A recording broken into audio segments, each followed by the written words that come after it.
have finally read Murakami.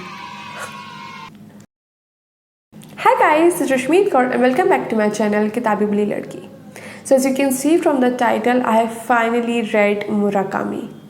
For this longest period of time, I have felt this pressure of being left behind for not picking up Murakami earlier. And also at the same time, I have felt this burden of not liking or understanding Murakami. Because there are two types of readers. One, who are totally gaga and obsessed with Murakami.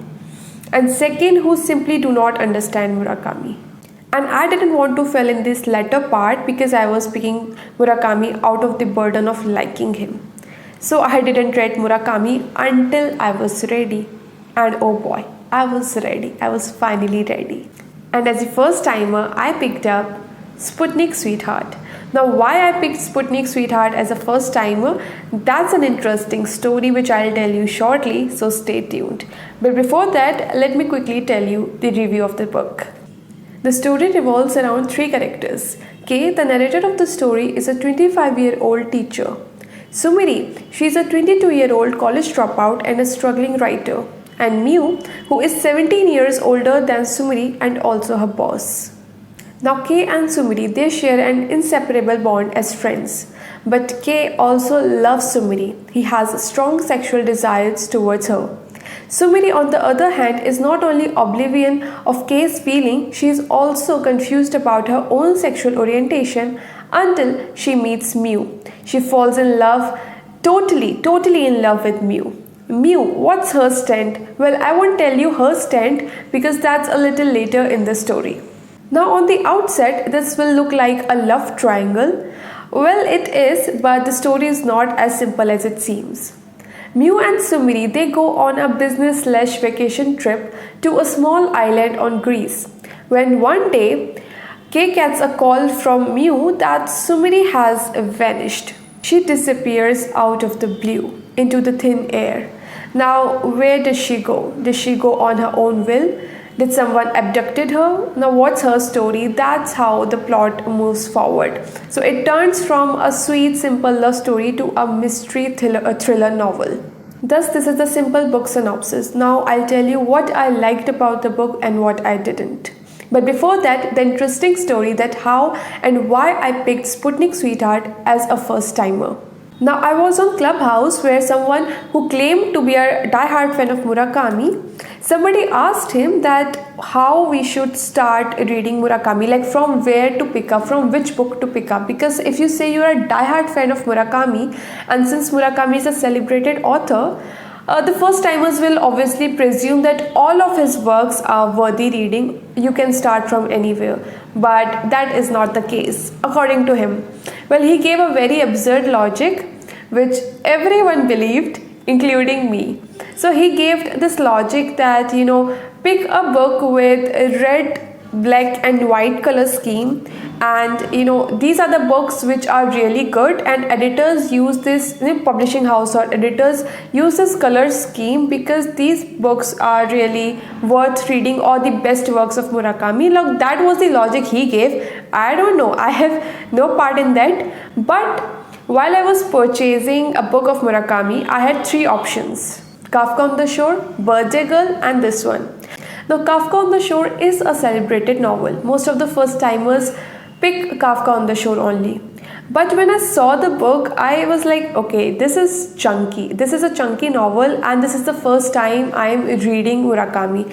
So, I had this feeling, or I had this principle in life that whenever I am reading a new author, no matter how celebrated he, she, or they is, I always want to start with a small, thin, or not that chunky book. So Kafka on the Shore was out of the line when I saw how chunky it was. Now Birthday Girl on the other hand was extremely slim, like extremely. But I had that color scheme in my mind. In subconscious mind, I had that in my head, and I was like, okay, that doesn't match the color scheme. So that's how I ended up picking Sputnik Sweetheart, and it was not that thick, so I thought that it will be a readable book. So that's how I ended up picking Sputnik Sweetheart. What I liked about the book. Now, for the starters, the storytelling was so surreal, so calming that I felt that I was transported in the book. It felt like I was reading some Studio Ghibli movie or a Japanese animated movie. I hope you know that. Otherwise, I'll post some pics here of the movies.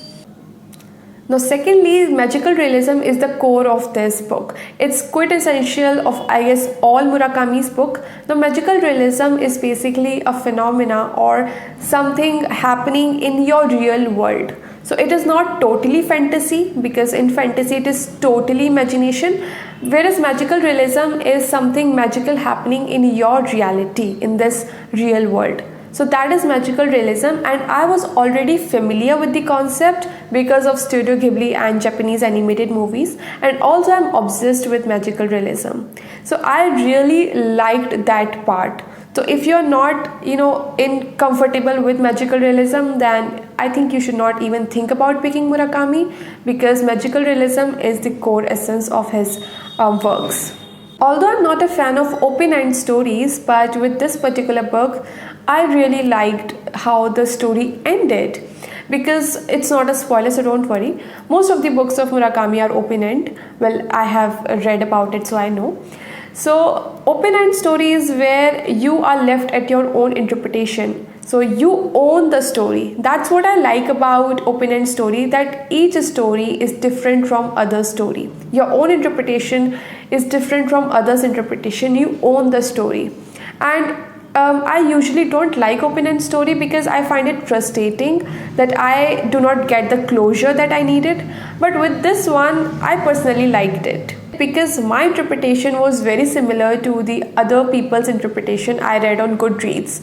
So I felt like I understood the story. What I didn't like about the book. Now, although this book has a surreal storytelling, it felt like a reverie, but I am not a fan of flowery language that goes on being flowery till the end. It was a bit too much for me in the between. I felt like Murakami is beating around the bush with unnecessary characterization, unnecessary description of the place. And I just kept this book for over a week on the shelf because I was not interested in reading about the place, not reading about or reading about the characters that didn't make any sense to me. So that is the point that I didn't like about Murakami. It was so unnecessarily detailed. Second thing which I didn't like, well, it's again a personal choice, but this book has an erotic and obscene angle. Now, if you're comfortable in reading erotic literature, good for you. I personally am not. So I just felt that it was too erotic for me. So that's again one thing that I personally didn't like. Now, these were the only things that I didn't like. Now, my final review and experience. I have ambivalent feelings towards this book. I like the writing, but I just felt that I was going with the flow, and at many points the book was not making sense to me. There were a lot of characters, like Sumiri's dead, and there was a child who was bullied, like a lot of characters and detailed stories about them, which I thought, why am I reading these, or will they connect at the end? But I wasn't able to. So I thought that there was like unnecessary detailing and unnecessary characterization of the unnecessary characters in the book, for to say. And if you're someone who is looking for logics behind everything, then you don't need to even think about picking up Murakami, because it's magical realism. So magical realism actually is mostly based on mythology, because when I was reading this book, and if you are acquainted with Japanese culture, cats and dogs are a great part of their mythology and magical realism. So I understood that point.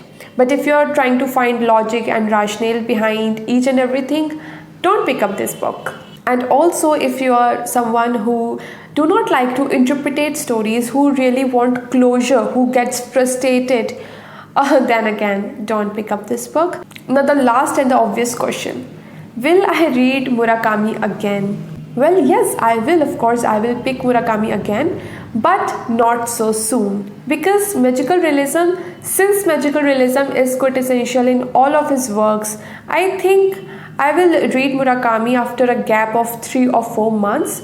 So the feeling of reading his work on the similar tone feels fresh. Because magical realism, if you read back to back, you will feel bored. And I will rate Sputnik Sweetheart 3.5 out of 5. So that was my review. If you like this review, make sure to subscribe the channel. Thank you.